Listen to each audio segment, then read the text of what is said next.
பெற்றாலுமே நீங்கள் அந்த உதவிகளை பெற்றுக்கொள்ளலாம். என்ன செய்யணும்னா, கல்லூரியில் அட்மிஷன் போட்டதும் கல்லூரியிலேருந்து விண்ணப்பம் பண்ண சொல்லணும், அவ்வளோதான்.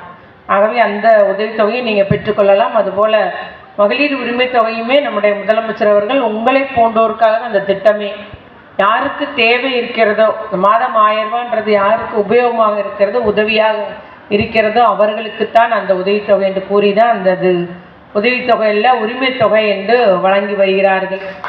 பொதுவாக பெண்களுடைய உழைப்புக்கு அங்கீகாரம் எங்கேயுமே கிடையாது, அப்படிதானே?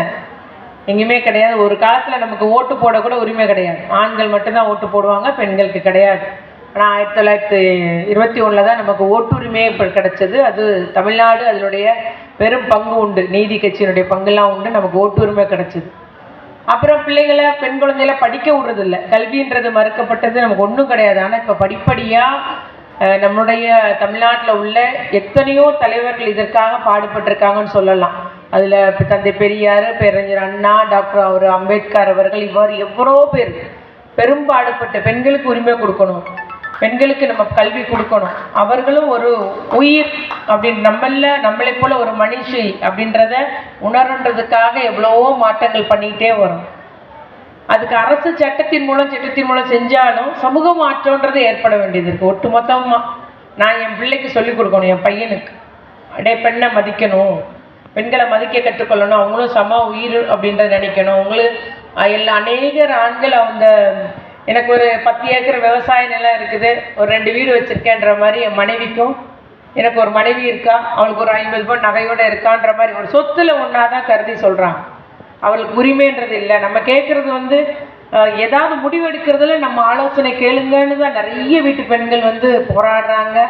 கடைசியில் என்ன வருதுன்னா, குடும்ப பிரிவினை தான் வருது. ஆனால் அந்த பெண்களுக்கு வழங்க வேண்டிய உரிமை யாருமே ஏற்றுக்கொள்ள மனசு இல்லாத நிலைமையில் இருக்குது. நம்ம இப்போ எவ்வளோ வலியுறுத்தினாலும் சட்டத்தின் மூலமும் பண்ணும்போது பார்த்திங்கன்னா ஒரு நிறைய இடத்துல மாற்றம் வந்திருக்கு. உண்மை ஏற்றுக்கொள்ளலாம், நல்ல சிறந்த கல்வி கற்றவங்க நிறைய இடத்துல மாற்றம் வந்திருக்கு. ஆனால் இன்னும் சில இடத்துல பெண்களுக்கு ஒரு பக்கம் அவங்களுக்கு வேலை வாய்ப்பு கிடைச்சது, இன்னொரு பக்கம் பிரச்சனை வருது, குடும்பத்தில் பிரச்சனை வருது, அந்த வன்கொடுமை சட்டம், வீட்டில் தொந்தரவு அப்படின்றதுலாம் வருது. ஆனாலும் நம்முடைய அரசாங்கம் பல்வேறு திட்டங்களை போட்டு நம்ம இப்போ நீங்கள் அவசரமாக குடும்பத்தில் ஒரு பிரச்சனைன்னா 181க்கு கூப்பிடுங்கன்னு சொல்லியிருக்கோம். நம்முடைய கணவன் மனைவி சண்டைனாலும் சரி, இல்லை பக்கத்து வீடு சண்டைனாலும் சரி, இல்லை பெண்களுக்கு ஏதாவது ஒரு பிரச்சனை இருக்குது, ஒரு அடிதடி நடக்குது, இல்லைனா வாய் தகராறு வருதுன்னா உடனே அந்த நம்பரை கூப்பிடுங்கன்றோம். உடனே அந்த நம்பர்லேருந்து அவங்கள கூப்பிட்டு போய் நேராக பார்த்து அரசு உதவி பண்ணணும்னா உடனே உதவி பண்ணுறாங்க. அவங்களுக்கு மனு எழுதி கொடுக்கறதுலேருந்து, வக்கீல் ஃபிக்ஸ் பண்ணுறதுலேருந்து, இல்லை ஒரு நாள் எங்கள் கூட தங்கிக்கோங்கன்னு அதுக்கும் ஒரு ஹோம் இருக்குது, அங்கே போய் நம்ம தங்கி இருந்துக்கிடலாம். நிறைய பேர் தங்கி இருந்த பிற பிள்ளைங்கள்லாம் பார்ப்பாங்க பெண்கள். சரி, எங்கே சண்டையை போட்டு மண்டையை உடைக்கிறது, சரிக்கா நான் வீட்டுக்கு போயிடுறேன்னு சொல்கிற பெண்களும் இருக்காங்க. 2வது நாள் போயிடுவாங்க. சிலர் இல்லை இதுக்கு இந்த மாதிரி என்ன இப்படி அடித்ததுக்கு நான் தண்டனை கொடுத்தே ஆகணும், நீங்கள் புகார் சொல்லுங்கள், எனக்கு லாயர் ஃபிக்ஸ் பண்ணுங்கன்னா லாயரையும் நாங்களே அவங்களுக்கு கொடுக்குறோம், ஏற்பாடு பண்ணி. எல்லாமே இந்த சமூக நலத்துறையின் கீழும் ஒருங்கிணைந்த சேவை மையம் மூலம் அந்த சர்வீஸும் நடக்குது. இல்லை நம்முடைய காவல்துறை மூலம் விண்ணப்பம் கொடுத்து தங்குறதுக்கும் ஷார்ட் ஸ்டே ஹோம் நிறைய இருக்குது.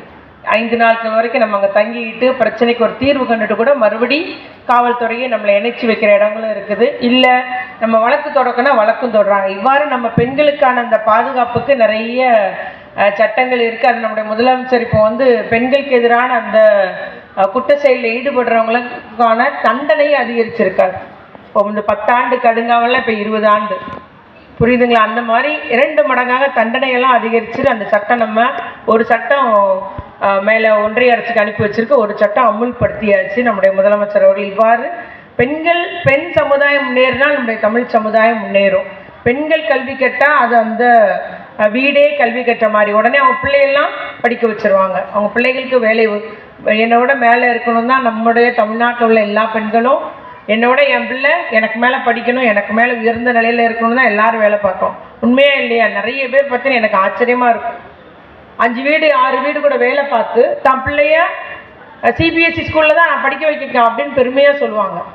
நம்ம கூட நினச்சோம், ஏமா அங்கே போய் ஃபீஸ் கட்டுறீங்களா அப்படின்னு நினைப்போம். இல்லை என் பிள்ளை எனக்கு மேலே வரணும், எனக்கு விட உயர்ந்த நிலைக்கு வரணும், அவள் படிக்கணும், ஒரு அரசு வேலை வாங்கணும், இல்லை கம்பெனியில் இருக்கணும், இல்லை அவள் பெரிய டீச்சராக இருக்கணும் அப்படின்ற மாதிரி, ஆஃபீஸராக இருக்கணுன்ற மாதிரி உயர்ந்த நோக்கத்தோடு எல்லாரும் அவ்வளோ தியாகம் பண்ணுறீங்க, அவ்வளோ உழைக்கிறீங்க.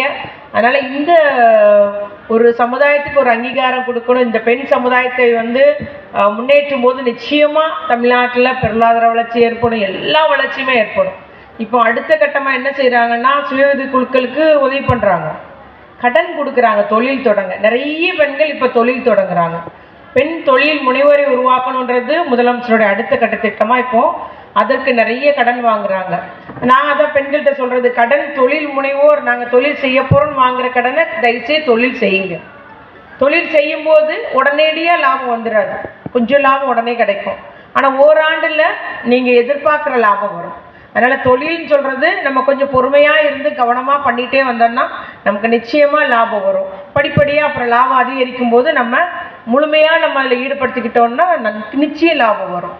அதனால் அந்த காலத்துக்கு ஏற்றார்வாள் எந்த மாதிரி பொருள் விற்கும், என்னது விற்கும், எதை இப்போ எதிர்பார்க்குறாங்க அப்படின்ற மாதிரி சின்ன சின்ன வேலையை கூட நம்ம செஞ்சு அது மொத்தமாக 10 பேர் 15 பேர் செஞ்சால் பெரிய அளவுலே செய்யலாம். அதையும் இப்போ பெண்கள் இறங்கியிருக்காங்க. அவங்க போகிற இடத்துலலாம் செய்யுங்கன்னு சொல்லிகிட்டே இருக்கிறோம். இதுபோல் கிராமத்துலலாம் நிறைய கடன் வசதி இருக்குது. சுய உதவி குழு மட்டும் இல்லாமல் ஊரக வாழ்வாதார இயக்கம் மூலமும் நமக்கு குறைஞ்ச வட்டியில் கடன் கொடுக்காங்க.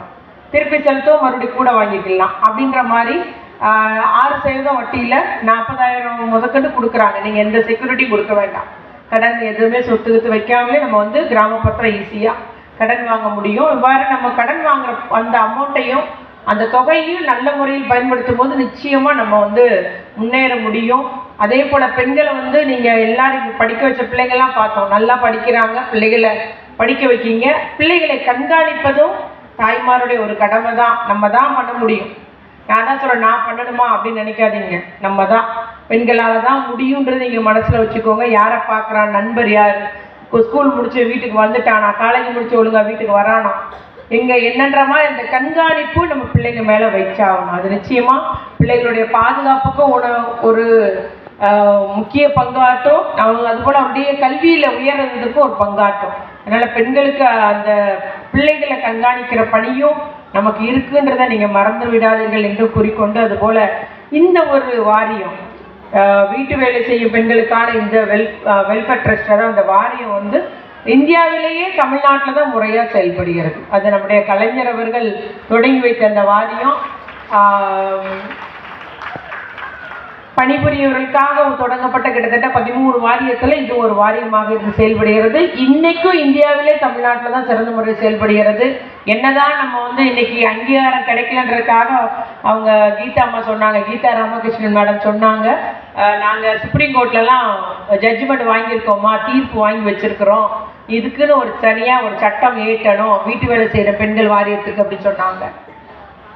சட்டம் ஏற்றினா ரொம்ப நல்லது தான். ஒன்றிய அரசு என்ன செய்யறதோ தெரியல, அங்கே வந்து சொல்லி எதுவுமே நடக்கிறதும் இல்லை.